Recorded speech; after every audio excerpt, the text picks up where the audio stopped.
Wyoming Republican Senator Cynthia Lummis is with us now. And Senator, good morning to you. Thank you for your time.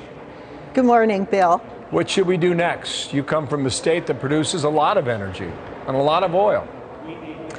Right away, we should permit our natural gas LNG terminals that could take LNG to Europe.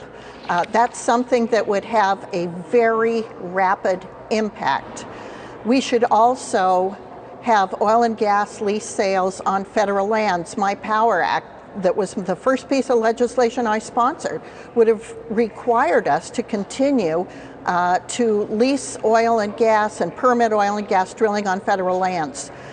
We have signed multiple letters to the White House explaining strategies they can undertake immediately that will have impacts to benefit the prices and including uranium for the United States. My state is #1 in producing uranium, but we buy over half of the uranium for our nuclear power plants from Russia and its allies. 90% of that is imported. These are numbers that we need to change. We were energy independent. We need to become energy independent again. Both the president and the press secretary spoke about oil sanctions yesterday. Take a quick listen here.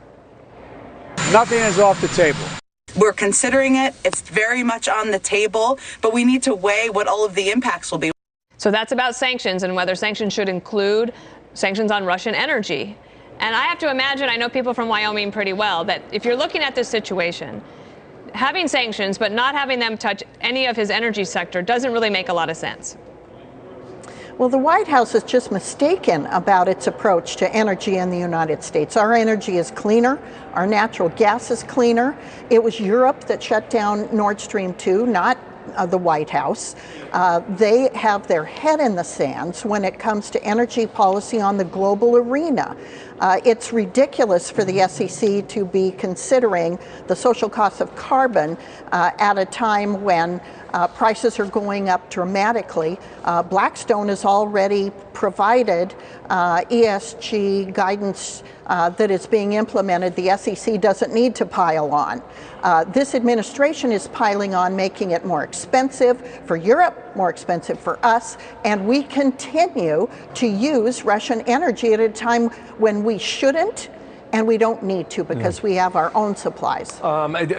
There might be some daylight on this, but it may not come fast enough for our own needs and the concerns you're raising there. One more point here. When you were elected to the Senate in 2020, you came on Fox and you made it clear that Wyoming was open for business for cryptocurrency and crypto mining for Bitcoin. Well, just yesterday and this week, some senators are suggesting that crypto is a way for Russian oligarchs to go ahead and evade the sanctions that have already put in place. Is there something to that? You know, the major exchanges are complying with sanctions. They are sanctioning people that are subject to sanctions who are in Russia now.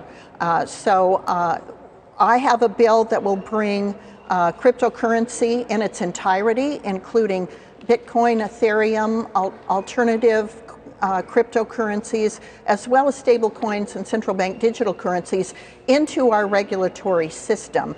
We'll be unveiling that next week. Okay, so but as you wait on that, I mean, I mentioned this window again about energy discussions too, and maybe that happens with policy or not. But is there an opportunity for Russian leaders to use crypto to avoid what you're trying to do, which is to pinch their economy?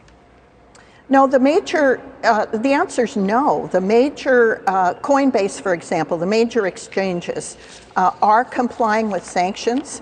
And if you have private keys, they're unable to accommodate the capacity for the use of cryptocurrencies to dodge sanctions. Okay, so the answer is no. We're watching it. Appreciate your time for coming on today, Senator. Thank you for helping us understand it all. We appreciate you.